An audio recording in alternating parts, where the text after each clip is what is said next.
we're all here. We're all ready to talk about Ohio State, and we're all ready to talk about an Ohio State legend. 4-year linebacker, 4-0 against Michigan, 3-time All-American, 2-time, all-world, whatever you want to call him, second-round draft pick. Now, Ohio State assistant coach James Laurinaitis. Gentlemen, this is a big deal for Ohio State to add a legend back into its building to poach him away from Notre Dame after he spent a year with Marcus Freeman, another former Ohio State standout. This is a big deal, Tim, and it's a big deal for the linebackers. It's a big deal for the defensive coaching staff.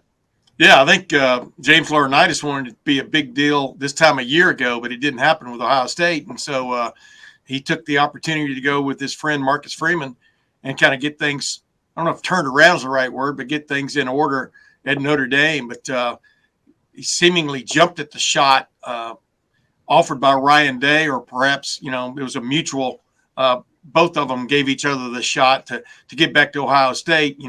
Owns a home here. Obviously, he was on radio for a long time with my friend Bo Bishop on the Bishop and Laurinaitis show, or Laurinaitis and Bishop show. But he's very fired up about it. And then number two, he's just a walking, talking stack of credibility.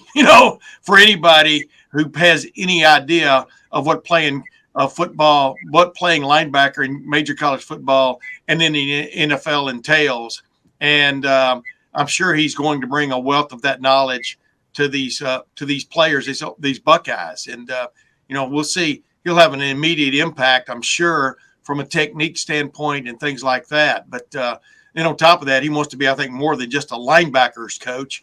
He's really working on that side of the game. It's really interesting to me how these former players, they get away for a while and they just miss being part of that win-loss equation, as opposed to just watching like us.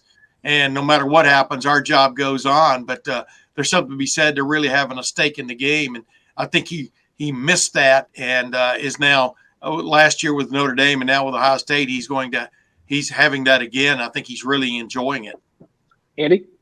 Well, by the way, Ohio State plays at Notre Dame in week 4, so maybe you'll have some insight about that staff and what they're trying to do in South Bend. But more importantly, just big culture fit here. I think if you look at Brian Hartline, what he's been able to do, rising through the ranks, starting as a graduate assistant, then becoming a position coach, the best position coach, as many would say, in college football, now becoming an offensive coordinator. Do you want to try to do that on the other side of the ball? Maybe that's the idea here. Start at a graduate assistant level, start working with the linebackers, and eventually see what you can do with James Laurinaitis. Maybe he makes that same rise, maybe he doesn't. But if you shoot for the moon, you still hit the stars, somewhere around there, it's a good decision at least to try it and bring him in. Low risk, I think. He's still going to bring something to this program. And, Tim mentioned it. Credibility is the big thing here. It's a guy that not only played at a super high level at the college level, played in 2 national championships, won a host of individual awards, but also played in the NFL, was a second-round pick, have over 800 career tackles in the NFL. And for recruiting purposes, showing that to any recruit, everyone wants to play in the NFL. And to have that kind of track record, that goes a long way for young kids. And by the way, it's shoot for the stars and hit the moon. You get the point. But at this point, and have Elon Musk on your side, I think, when you're doing it. But you're exactly right. I'm sorry. So when we talk about James Laurinaitis, I think the number one factor that immediately rushed to my head was Tommy Eichenberg. This is a returning captain who's going to be a senior, probably could have left for the NFL after his junior year. Does that sound familiar, Tim? James Laurinaitis could have done the exact same thing. Yep. Decided to return for his senior year after losing in a pivotal, what used to be called BCS championship game. Tommy Eichenberg returns after losing a college football playoff game, wants to be the anchor of a defense. Number two that comes to my head is Ohio State lost Coy McFarland and Matt Guerrieri to Tulsa with Kevin Wilson. Those guys were the GAs for the linebackers and the safeties. Every time I looked out on the field, or every time I looked in a meeting room, you see those guys around players. You see those guys, having an impact in that locker room, in those coaches meetings, in those staff meetings. You bring in a guy now who has experience under Marcus Freeman and under a couple other guys over there at Notre Dame, who not only fills a role as a culture fit, not only fills a role as a legendary Ohio State player, but also can coach linebackers and help and replace Coy McFarland. He went from a guy who helped Jim Knowles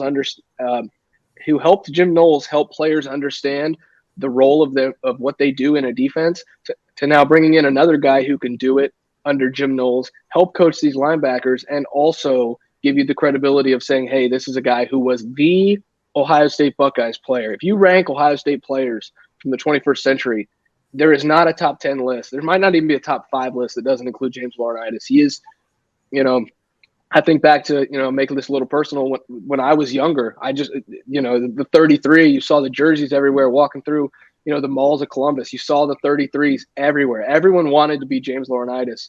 These kids were not that young.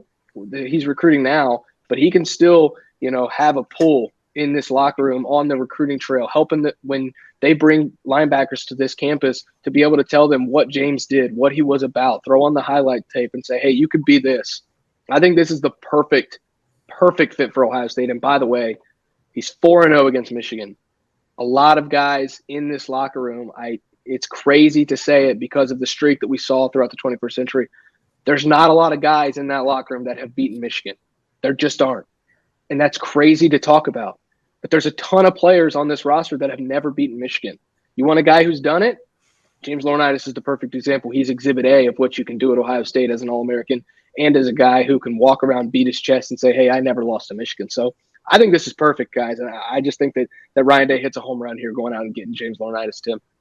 Yeah, I agree. I mean, that stuff about having been on a team that beat Michigan, I'm not sure how far that goes one way or the other. I'm not sure. I mean, I'm not knocking you. I'm not buying into that narrative that they need more people like that. I mean, you got beat by Michigan the last 2 years because you got basically pushed around 2 years ago, and then this past year got snookered and then couldn't reciprocate offensively. And that was with guys.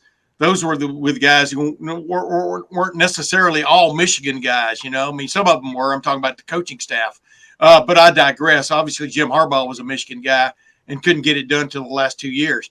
But back to Laurinaitis. I mean, you remember if you listened to the radio show he was on with Bo Bishop through the last several years until he took that job with Notre Dame the last year or two, he really had problems with the way the linebackers were being taught to play at Ohio State. I mean, some of the technique problems that he saw on a repeated basis, especially in that 2021 season. So, having him around, and he's kind of he's a no-nonsense kind of guy, very affable with the media and stuff, and a good personality, but he's no nonsense, I think, when he talks to players and stuff. And I'm just interested to see how he and Jim Knowles, who coached the linebackers last year, Jim Knowles, the defensive coordinator at Ohio State, I'm just curious to watch them meld, so to speak, how they work together.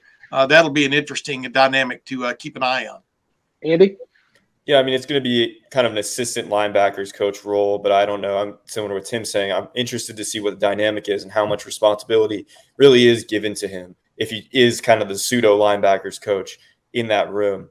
But, I think the important thing here is not only is he going to help with recruiting linebackers, but I think he can lend a hand in recruiting safeties too, because those two positions have really just blended together over the last 10 years, really, in college football or football in general. A lot of guys play that rover position, switch between safety and linebacker, especially with Ohio State playing a 4-2-5. You only got two traditional linebackers in there. You have to have safeties in the box a lot of the time. So interested to see what he does in terms of helping with recruiting safeties, because that's a position that has really been a weak point, at least recently, for Ohio State. Hey, Andy, maybe Knowles will coach one of the linebackers and Laurinaitis will coach the other linebacker. Kind of like a quarterback coach, man. They may hit on something here.